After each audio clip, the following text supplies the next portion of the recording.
All right, so take two.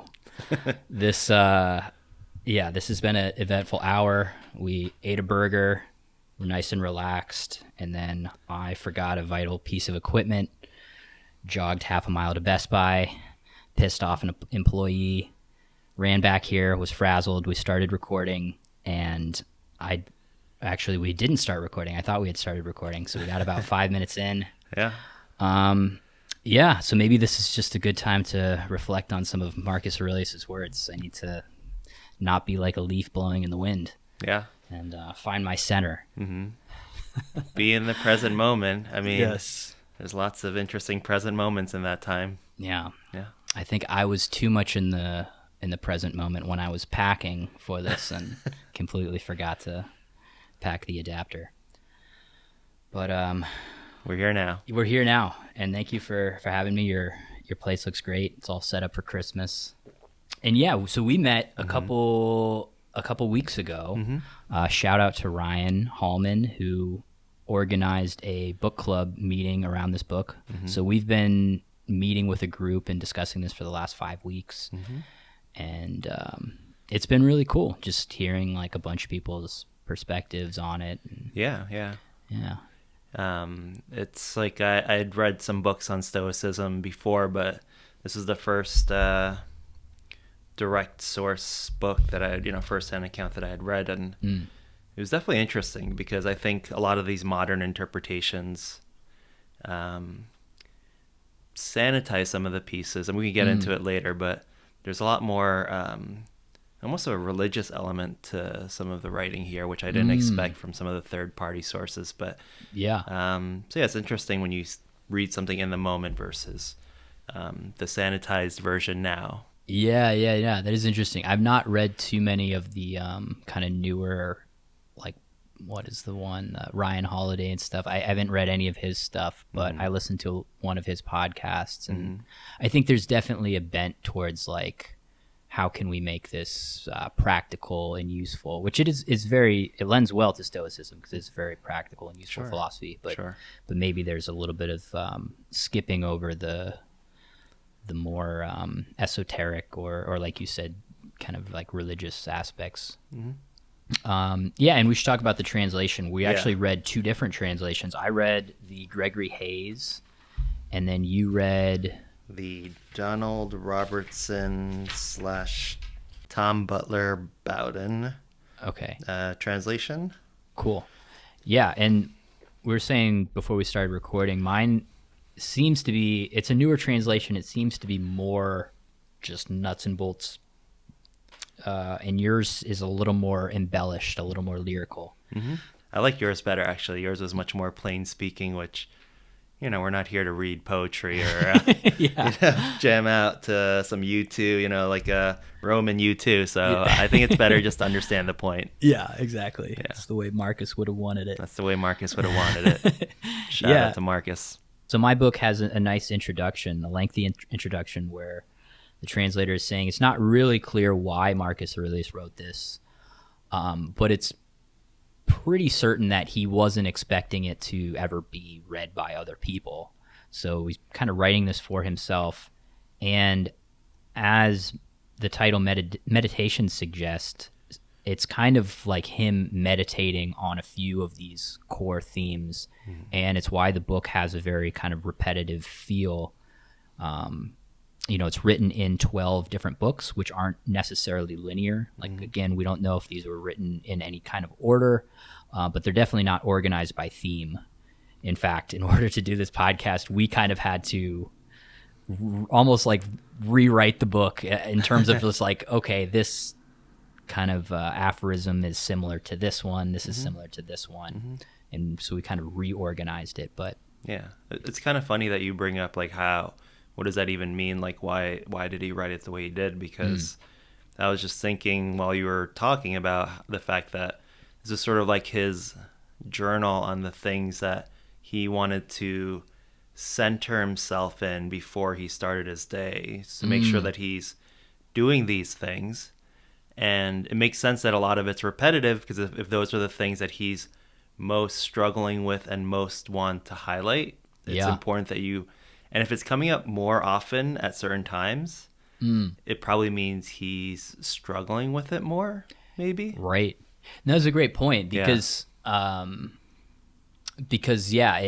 this book is very much, it seems like it's very much written as like him giving himself the advice that he needs to hear, rather than him saying like, oh, I've got it all figured out here. You people, this is what you should be doing. I think the other thing that comes up a lot for me with this book was like a lot of the things that he's reminding himself of are the kinds of things that we are quick to forget when we're kind of in the heat of the moment or in the daily grind. Like usually we're so, we have such tunnel vision and we're so narrowly focused on the task at hand. We're so reactionary. Like human beings are a very reactionary species. Right. Yeah. And we're not kind of able to zoom out and look at the kind of 50,000 foot view and see like, some of these themes about like we're all going to turn to dust someday, and like this thing that you're stressing about is not that important. That dongle that you didn't have, 10 years from now is it's gonna be fine. No one's gonna be like on their deathbed, I wish I had that dongle 10 minutes earlier. I know. Oh, dongles. It all works out. So meditations, that's kind of why this book, I think, is called what it's called. He's kind of reminding himself of his values. And the other thing this book kind of reminded me of, at least, was Benjamin Franklin's autobiography. He kind of had a similar practice around his virtues in terms of starting every day, asking himself, like, what good can I do today? And then he would actually kind of chart how he was doing, of just like, did I give myself a 10 out of 10 for humility today or for temperance today, and kind of kept track of it. So I was reminded of that book often while I was reading this. Yeah, you brought that up before. Yeah. He got like 11 out of 10 for humility, right? Totally. There's actually a funny passage in Meditations where Marcus says something like, there's nothing worse than somebody who boasts about how humble they are. He says that a couple of times in a couple of different ways. Like, don't get so in love with being that guy doing that thing, because when you fall in love with the thing that you're doing to make society better, you're being that guy that no one should be, kind of thing. Right. Yeah, he's big on just do the right thing, for the sake of doing the right thing, not to kind of show everybody how awesome you are. Yeah. Well, cool. So we're not going to go through the book in a linear fashion, because I don't think that makes a whole lot of sense. But maybe we can start with book one, because book one is a little unique in that he is just he's kind of doing an exercise of listing all of these people in his life and then writing about why he admires them.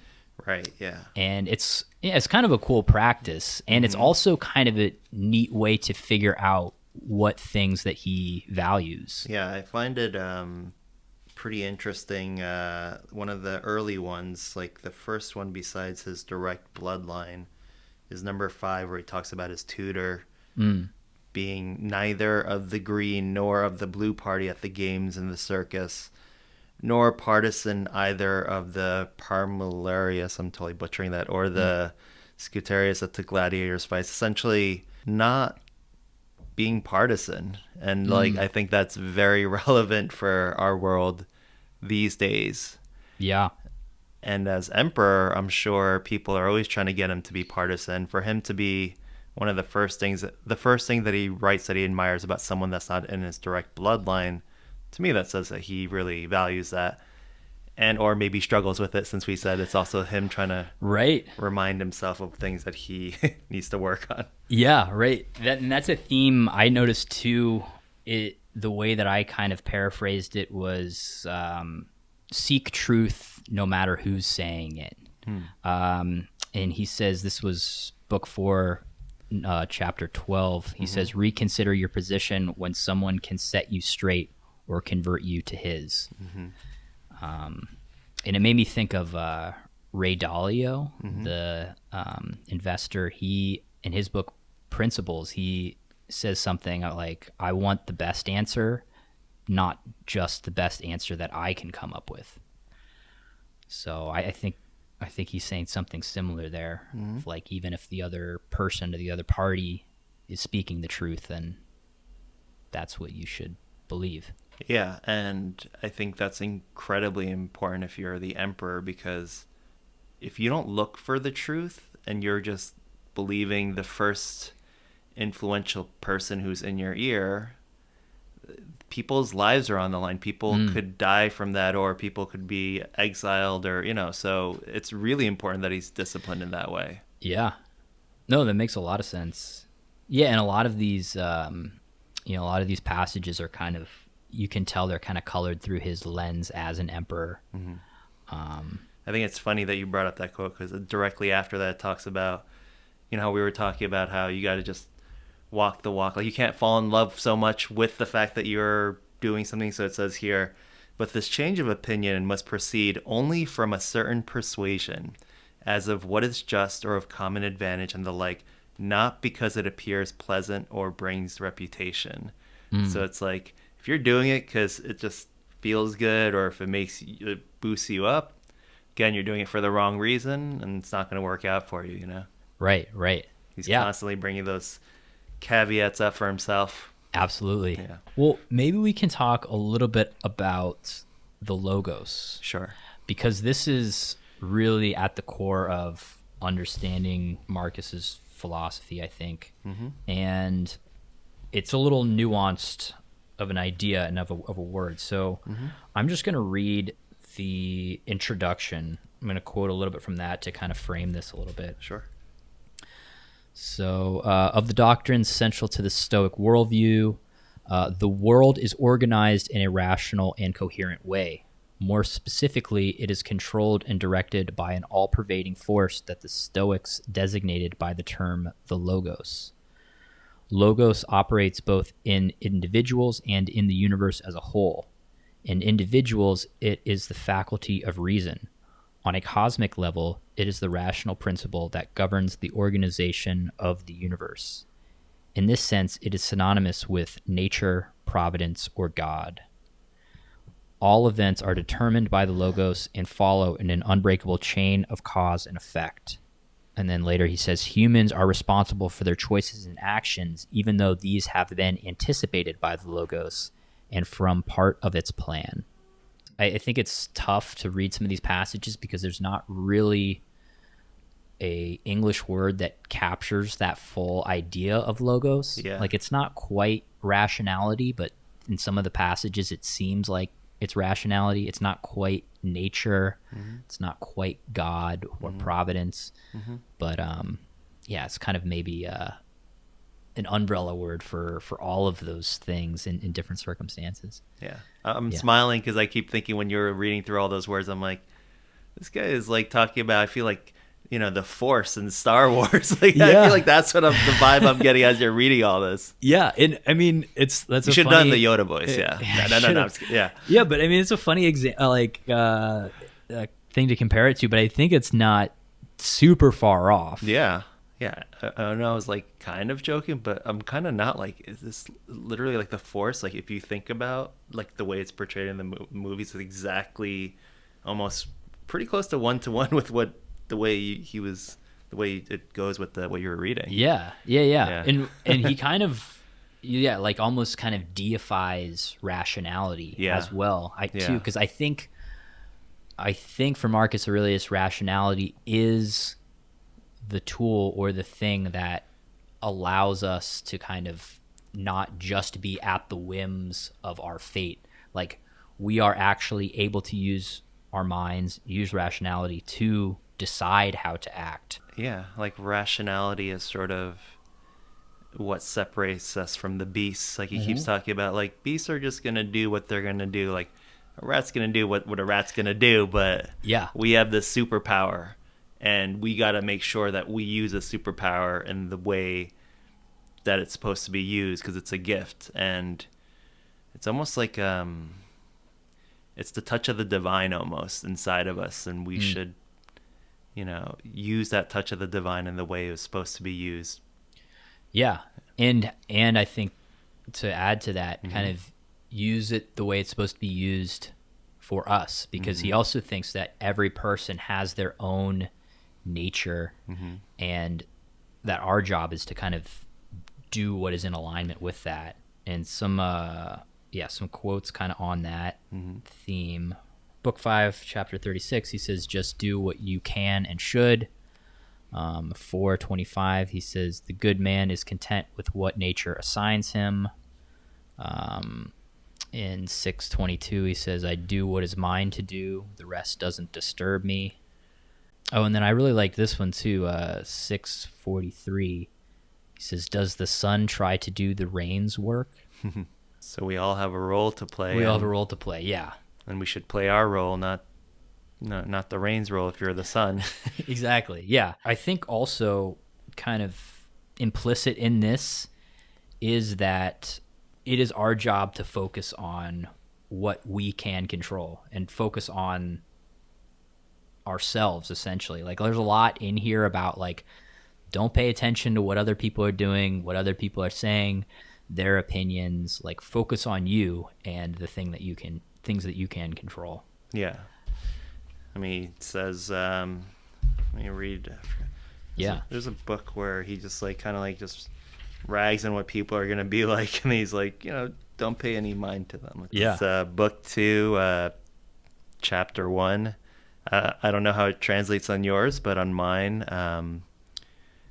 it is deliciously funny and also very true. Okay. Yeah. The most truth is funny, and vice versa. Begins with, begin the morning by saying to yourself, I shall meet with the busybody, the ungrateful, the arrogant, the deceitful, envious, unsocial. All these things happen to them because of their ignorance of what is good and evil. But I, who have seen that the nature of the good is beautiful, and that the bad is ugly, and that the nature of he who does wrong is akin to me, not only of the same blood or seed, but that it participates in the same intelligence, in the same portion of the divinity, I can neither be injured by any of them, for no one can fix on me what is ugly, nor can I be angry with my kinsman, nor hate him. For we are made for cooperation, like feet, like hands, like eyelids, like the rows of the upper and lower teeth. And then he goes on to say, to act against one another then is contrary to nature, and is acting against one another to become frustrated and to turn away. So he both talked about a lot of people suck, but if they suck, it's because they don't even know what's up. Yeah. But, don't go nuts on those people, because they're part of like you're also like, you're all different appendages or eyebrows or whatever, and you guys got to work together. Like, if you singe off your eyebrows, like, you're going to just be an eyebrowless dude just walking around, and like, that's on you, you can't burn off your eyebrow person. Totally. Yeah, that's such a great passage, because there's so many of his core ideas that are in there. Sure, yeah. I think the way it started was just kind of like, wake up in the morning expecting people to suck, essentially. Yes. And my translation was, when you wake up in the morning, tell yourself the people I deal with today will be meddling, ungrateful, arrogant, dishonest, jealous, and surly. And surly, I like that one. Yeah. That sounds sassier than unsocial. Right. And this is like, the way I kind of paraphrase this whole idea is like, expect dogs to be dogs, or expect ungrateful people to be ungrateful. I think the bigger picture is, expect things or people to do what is in their nature to do. And later he even talks about a fig tree.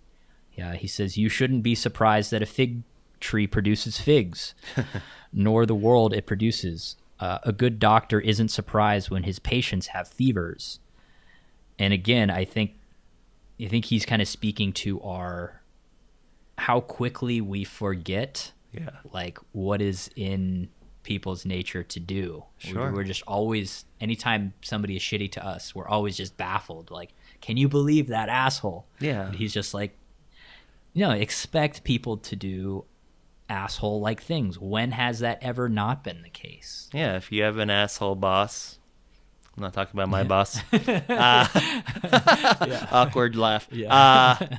Like if that person acts shittily and they've been a shitty boss, like, should you be surprised by that, or, you know, go off the handle? Or, you know, can you kind of in a way anticipate and expect it and know that, you know, they're still part of, you know, even if your eyebrows are shitty, you still need your shitty eyebrows, right? Yeah. Well, and then that's the other part I think that fits in is like his idea that we are all interconnected in this, you know, web that is spun, or I know I'm mixing metaphors here. He uses the body metaphor that like you are like an appendage of a person. And so you can't just be this kind of like severed limb off on its own, just kind of wiggling around. Yeah. Like he was saying, like, if you just see a severed limb on the side, you're not like, that's a great hand that's just wiggling there in blood. Like, good job, hand, you know? Like, it's got to be attached to something, and like for it to really be the best version of itself, and for the body itself to be the best version of itself. Right. Yeah, and I know I've been thinking about this kind of like, again, the way I paraphrased it is like, expect the dog to act like a dog. Expect ungrateful people to act what is in their nature. This is something I've thought about a lot in the weeks since we've been reading this. Yeah, I'm curious what you think about it, but you go ahead and then Well, there's a few examples. The kind of mundane one, like, it's December now and it's cold, and like I've just been so acutely aware of all the people that I talk to who are just like, oh, it's so cold out. And my mind is kind of like thinking, like Marcus would probably say, like, when has it ever not been cold in December? Like, why does that surprise you? Yeah. And then the kind of less mundane example, you should respond that way. Yeah. Slap. Yeah, exactly. Like, oh, what's his problem? Yeah. That'll keep your face warm. Yeah, exactly. Yeah. Spring comes in the spring, summer comes in the summer, and like, you know, I mean, this is all of nature, right? Yeah. Right. It's almost like it's the way he writes is it's faith. It's a lot of like religious. I'm not saying it's necessarily the traditional religious, but the way he writes it has this like religious lyricism to a lot of the metaphors he uses. It's almost like a daily meditation or prayer or something. And right. And I think where that happens as well is when he's talking about like whatever is natural is good. So this could be something like death. Like, death happens to everybody, so therefore, like, why fear it? Why think that it is bad? It is natural. He says, I'll read a few of these. He says, it was for the best, so nature had no choice but to do it. And then he says, something happens to you, good. It was meant for you by nature, woven into the pattern from the beginning.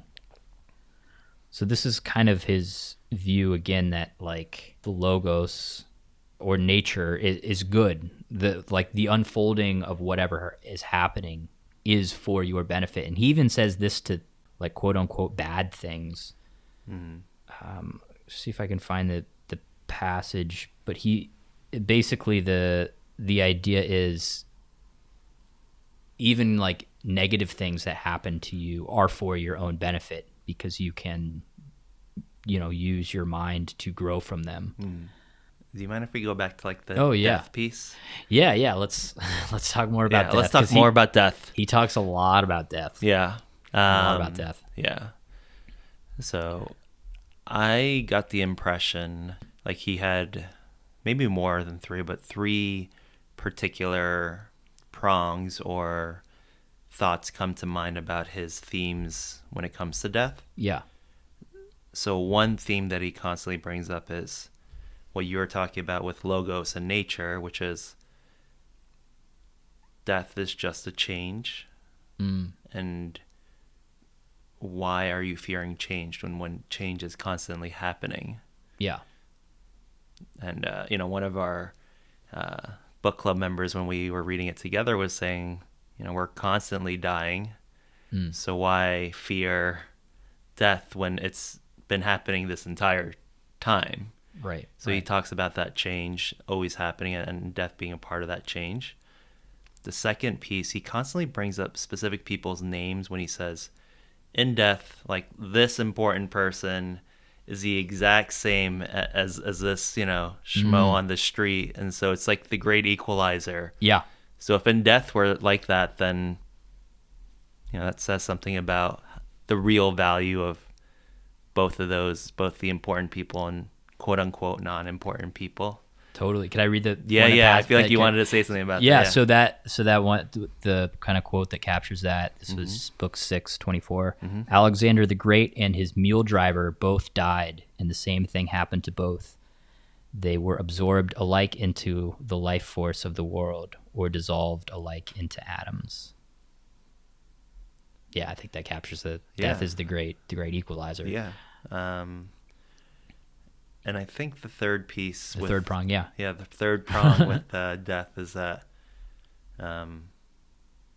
it's going to happen regardless. So, well, first of all, don't cling on to it like a gladiator fighting against beasts, like being all torn up and still going at it. And he's saying it's usually the people who, like, lived the biggest waste of time lives, who, like, didn't do anything with their lives, who cling on the hardest. But first of all, you shouldn't do that.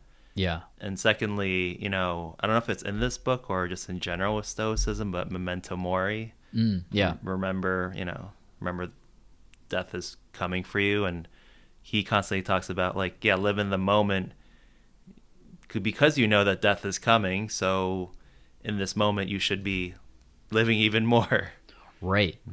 He talks about death so much, and some of it even has kind of like a somber flavor to it. And the translator in mine kind of talks about it. It's kind of depressing or even like seemingly nihilistic at times. But I think I read it as like hopeful. Yeah. Well, I think so. Some of these that kind of capture that maybe more somber tone. Right. Human lives are brief and trivial. Yesterday, a blob of semen. Tomorrow, embalming fluid and ash. Words once in common use now sound archaic, and the names of the famous dead as well. Right. Camillus, Cassio, Vulsus, Dantus, Scipio, and Cato. Everything fades so quickly, turns into legend, and soon oblivion covers it. And those are the ones who shone. The rest unknown a minute after death. What is eternal? What is eternal fame? Emptiness. So I think if we ended it there, it kind of has this like, oh, well, then what, should we just turn to nihilism because everything is, useless? We all just die. Right. But then he continues and he says, then what should we work for? Only this: proper understanding, unselfish action, truthful speech. And then at another point, he says, after kind of one of these diatribes about everybody dies, it's all trivial. Right. He says, the one thing that isn't worthless, to live this life out truthfully and rightfully, and be patient with those who don't. So I gathered from that, the one thing that is worth pursuing is living virtuously.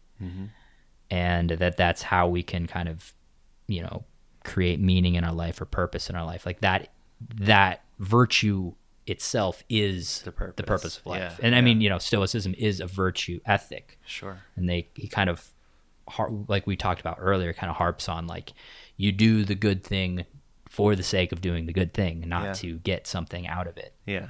Yeah. I think it's, I told you earlier that whenever I read those kinds of passages, I would reach out to my mom more often, tell family members that I love them and stuff like that, and make time for your friends who you always, quote unquote, never, are too busy to make time for, and then you don't see them for like a year. Yeah. And when you know that, that there isn't, this can be, anything can happen at any time, then you're much more in the moment. And the other thing too, where you talked about how we're a blip of semen and then we're just a blip of dust, essentially. Yeah. and that like people already forgot like all these quote unquote famous people in their heyday and whatever. Like I think another point he talks about, like in one generation, you know, the most famous people, like people kind of remember. In two generations, like no one will remember you, even the most, like even the kings or whatever. And I find that, again, maybe this is like very dark or very emo of me, but like I find that kind of like hopeful too, because it's like I think so many people are so obsessed with trying to live forever through what they do in their lives. I'm going to work at my job so hard as a way to impact it in a way where I can live immortally through this job or through this child or through this art. And when you understand that, like, in the grand scheme of things, like, those things aren't even worth pursuing as ways to immortality, because even those are fleeting, and in two generations, like, no one will even utter your name. Yeah. It's kind of freeing in a way, because a lot of these get you stuck in your head in these like cycles that are not healthy for people. And I think it's a good reevaluator. Right. Yeah, it kind of takes you out of that feeling of like self-importance or self-aggrandizement.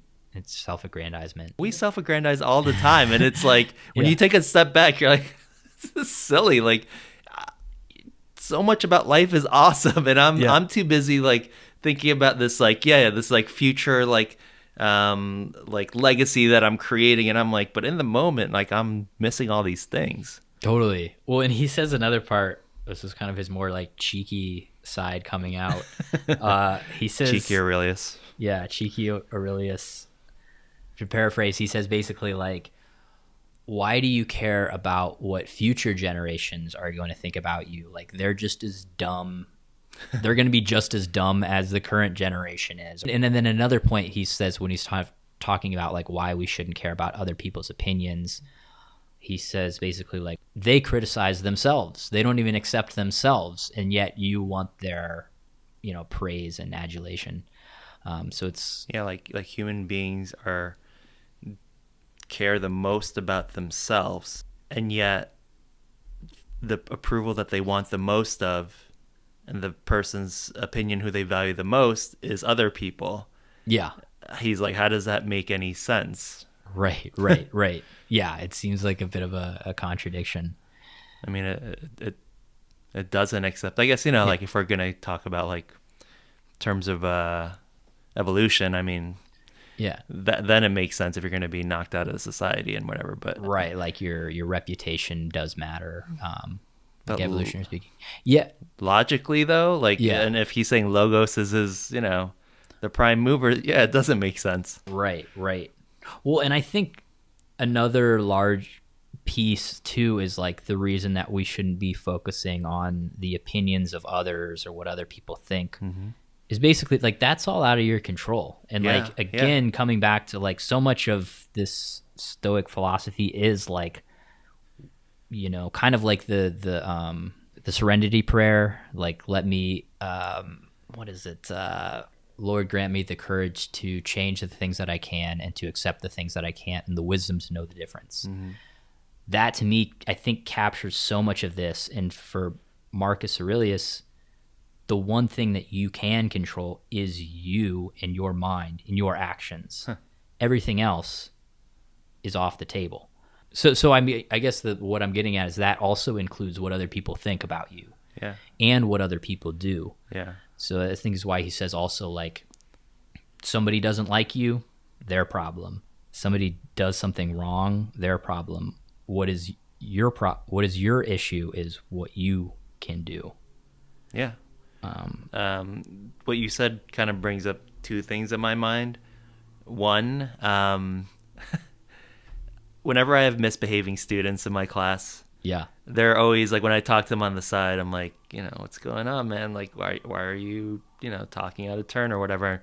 And the line always is like, but they're doing it. And like, I've always been like, you can only control yourself. And I'm asking you only to think about what are you doing? And so I guess I was like doing that sort of, practicing stoicism or asking them to practice stoicism without even knowing. I'm like, you're only in control of yourself. Like I always pose that as a question. I'm like, who are you in control of in this room? And they're always like, me. And I'm like, yes. So mic drop. No. Yeah. Yeah, basically. Yeah. So then, work on yourself.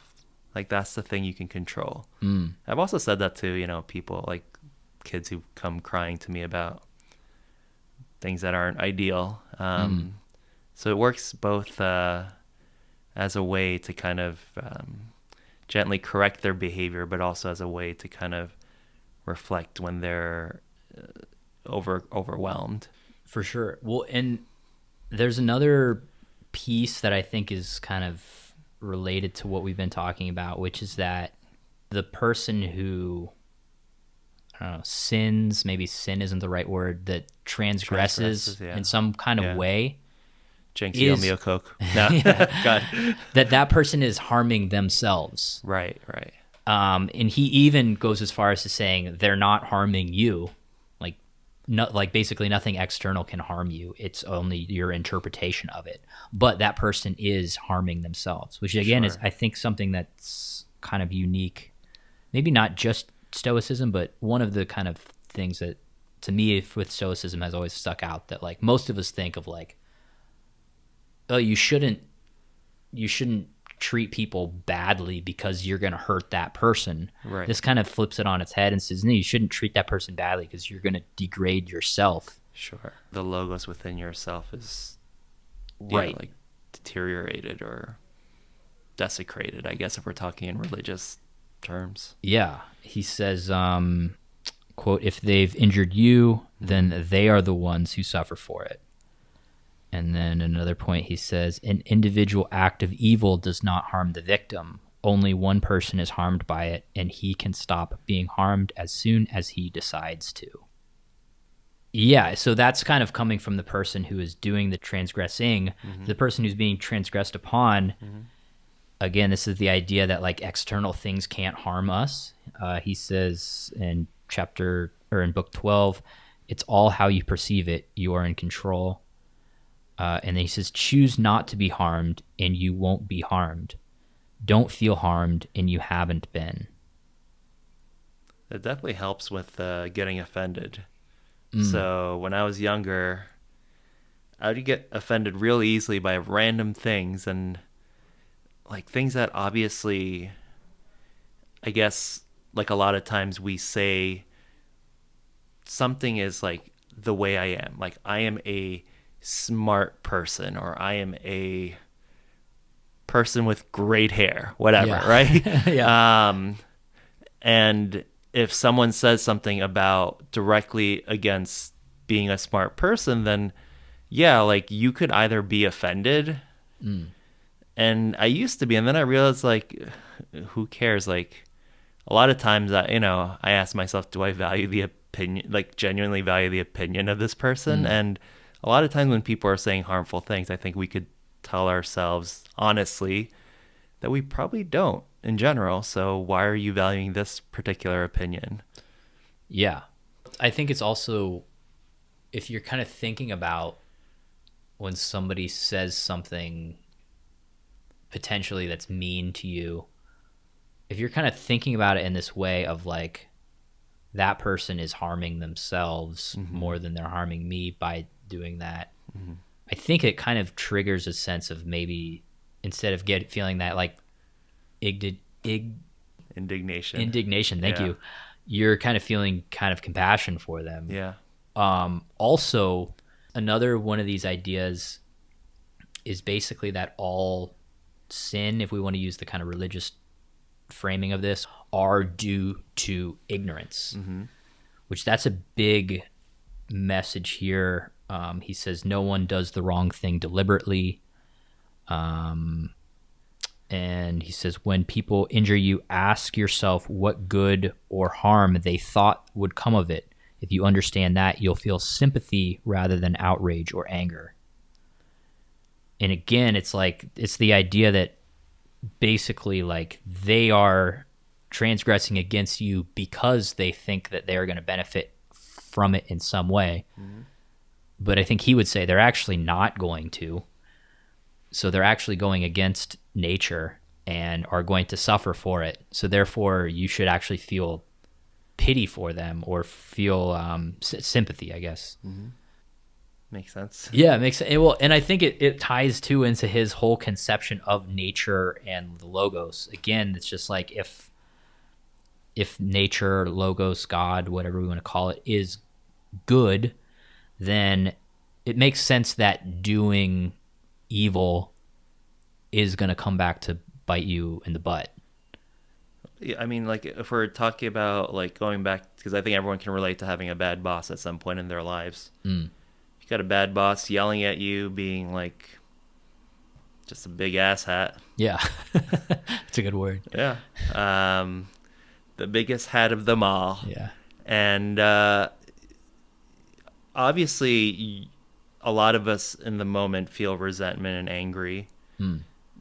But if you see this happening, in a recurring way, a lot of times when you get to know the person, you realize a lot of times they are deeply unhappy or have things going on that, I would not wish upon, pretty much lots of other people. Yeah. And so I think it's good to kind of remind ourselves that maybe it is okay to to empathize with, not to condone it necessarily, but to understand that this person is probably struggling in some way, and to empathize with them while also understanding that it's not okay, Totally. Yeah. Yeah, and I think that's important. Yeah, kind of, it's again kind of zooming out and saying like, okay, well, this person's probably acting like an asshole because they're suffering in some way. Yeah. I'm just trying to think of like, what are some analog examples in the real world to like, what are some of these things that we're talking about? I had an instance because I sell comedy tickets in Times Square, and sometimes some homeless people, crazy people, drunk people will come up on me and kind of trigger me in different ways. I had this guy he was drunk, like belligerent drunk, and just screaming at a bunch of people, and I wasn't making eye contact with him, was just trying to stick to my own thing. And he somehow latched onto me and got it in his head that like I was the devil, and just got right in my face and was just screaming at me for like over a minute, just continuing. And I was trying to do this. I was kind of like stepping back, and I had I was like reading this earlier that day. So I was like, all right, what would Marcus do in this situation? WWMD. Yeah. And I was like, all right, this guy, well, he's drunk for one, but he's probably suffering. He's probably angry at the world, angry at somebody in his life, angry about something. Yeah. He's probably trying to connect in some kind of way, or trying to be seen in some way, and this is maybe the only way he's learned how to be seen.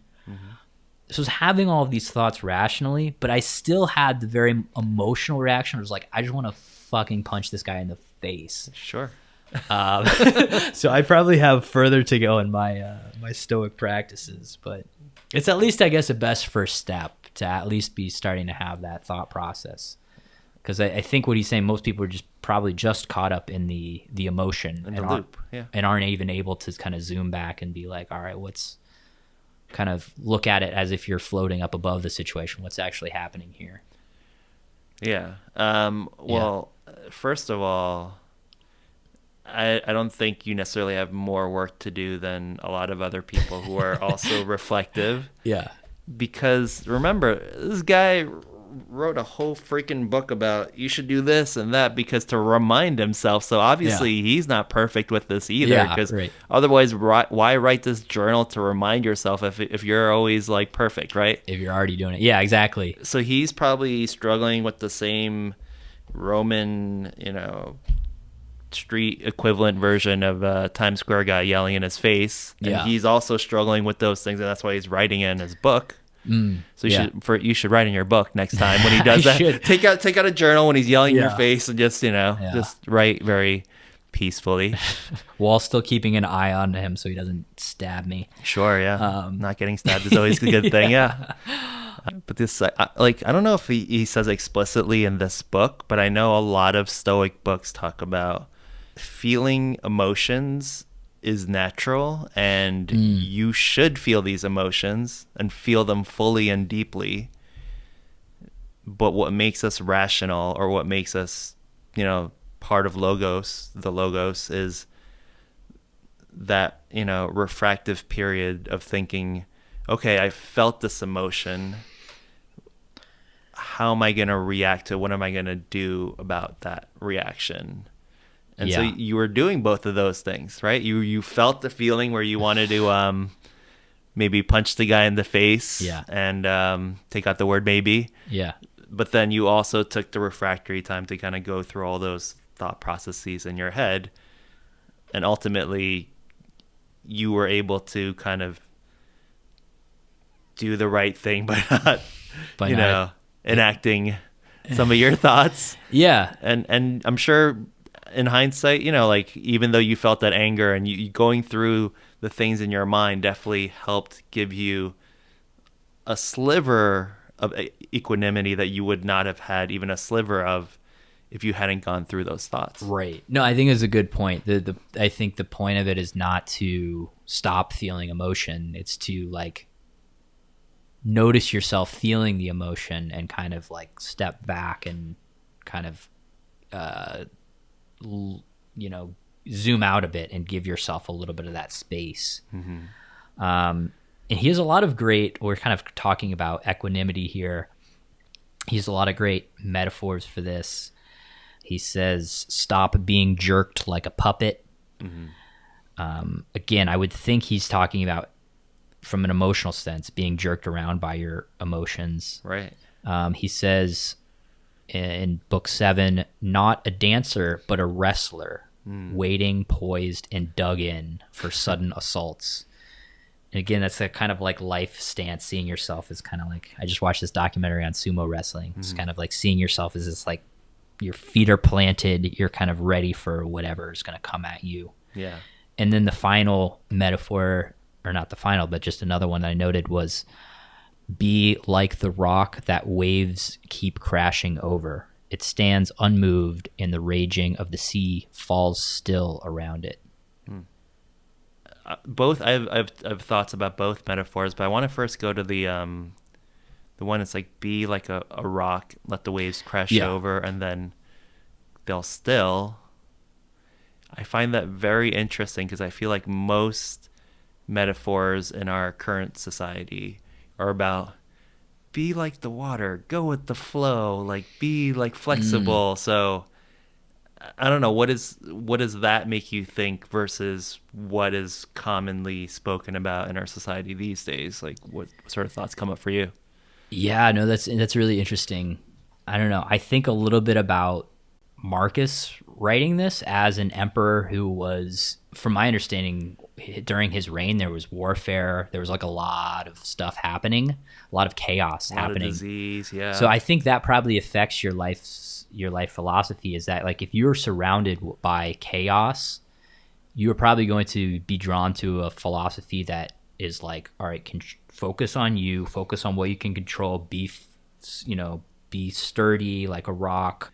Okay. I mean, I find that interesting because, we were talking before the podcast about how sometimes people in countries, when there's great upheaval, they want someone who's a little bit more firm-fisted, like Napoleon. Like Napoleon or Hitler, yeah. And then when things are going good, though, they're like, just let us do our thing, just flow or whatever. So I can see that perspective. Join a commune. Yeah.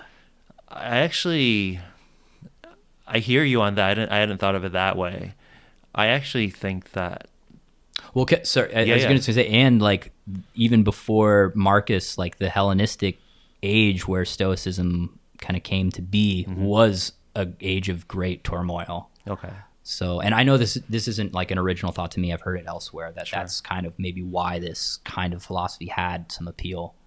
Is it offered a little bit of stability during a time with a lot of chaos and instability. But sorry, I didn't mean to knock you off your... No, that's good. I didn't mean to be the water that knocked you off of your... man, I'm just gonna sit here rooted as a wrestler rock, just not moving. Wrestler rock. Yeah, the rock. I just think I think some people, when they say be like water and be flexible and move with what's happening, it's like, I think they still mean, stay with your core self, but don't let your core self be so, like what he talks about, where it's like you're so in love with the thing of being the thing that you're focused on loving the thing instead of just being the thing. And so I think those metaphors aren't as far apart as they sound like they might be. Yeah, it might be a false dichotomy. Yeah. That makes sense. Yeah, I think of was it Bruce Lee, the be like water? Yeah, I would think he would still say you have a strong core, strong sense of self, strong center. Yeah. But then you're also kind of flexible to adapt to what comes across to all the annoying people that are going to come across your metaphorical train ride or emperor ride in the morning. Right. Yeah. Exactly. Yeah. I was also thinking a lot of these ideas are very Buddhist. Especially when he talks about we actually haven't talked too much about this idea, but he talks about seeing objectively what is in front of you, like kind of free of evaluation. Oh yeah, right. Maybe I'll read a few of these to kind of frame it. Book 4, he says, see things as they are. Okay, this is a good one. This is in book 6. He says, like seeing roasted meat and other dishes in front of you and suddenly realizing this is a dead fish, a dead bird, a dead pig, or that this noble vintage is grape juice and the purple robes are sheep's wool dyed with shellfish blood. Yeah, I don't know. Any thoughts on that? I mean, I was thinking kind of like it's another way of kind of zooming out and saying like, all right, well, what actually is this? Yeah. What's actually happening here? Yeah. Yeah. I mean, this thing about wine specifically, like people all the time are like, oh, this is a fantastic vintage or blah, blah, blah. And like, I'm pretty sure if I just switched it with a $10 wine, I just slapped on like a fancy bottle and I told a great story about it, they'd like get lost in the story, but it's just grape juice. Right? It's just really, really old grape juice. That should be your new wine label. Yeah. Old grape juice. Yeah. Steve's old grape juice. Really, really old grape juice. Grape drink. Yeah. But they put so much of their ego into being able to drink these fine things.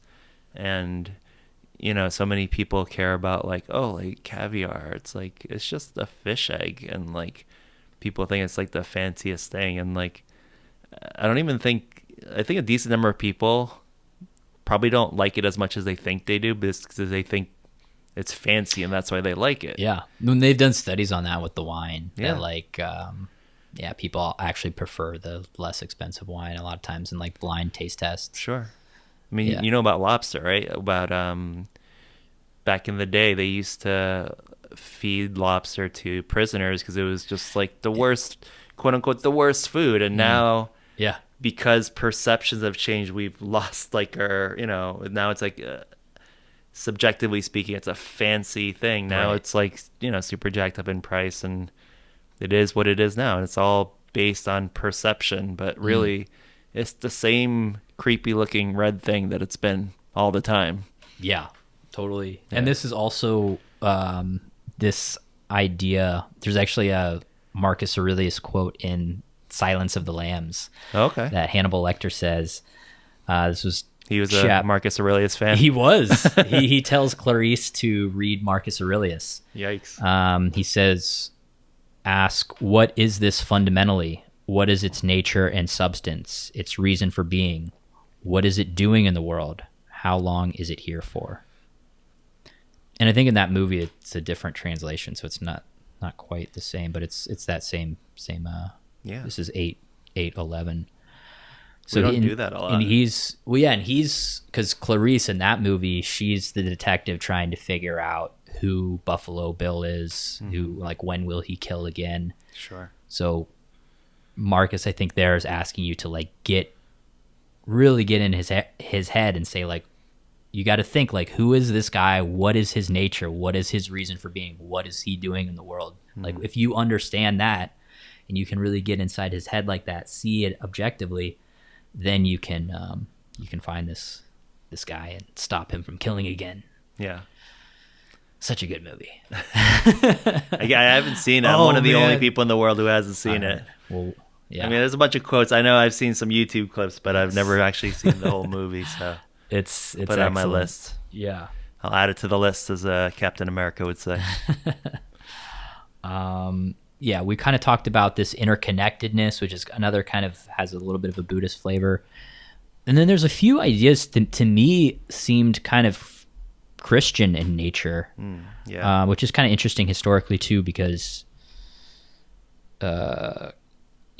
Marcus's reign was before, like, Christianity was still just like a kind of small sect. But one of the things I labeled this idea as there's nothing new under the sun.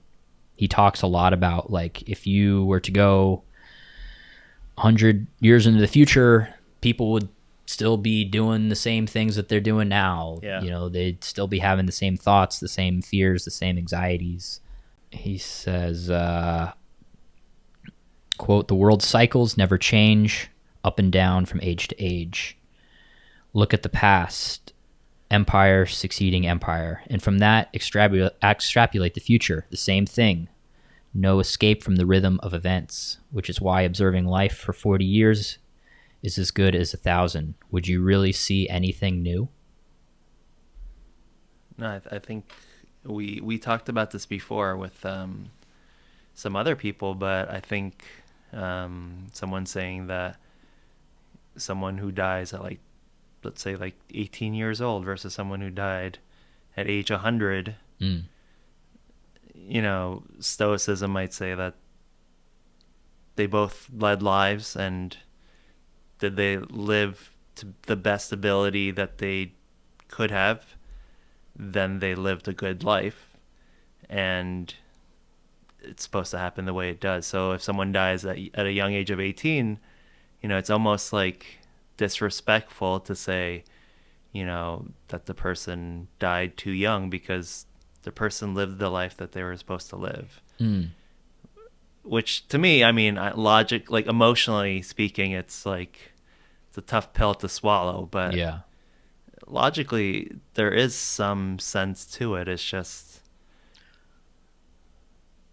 we, as human, simple semen to dust people, Yeah. it's hard to. Well, and I think the other piece of that idea is his idea that, like, the present moment is the only thing that is real. Sure. So I think he says in that, if I could find the exact passage, but it's basically like the person who dies is just being robbed of the present moment. Like, basically, the future is not.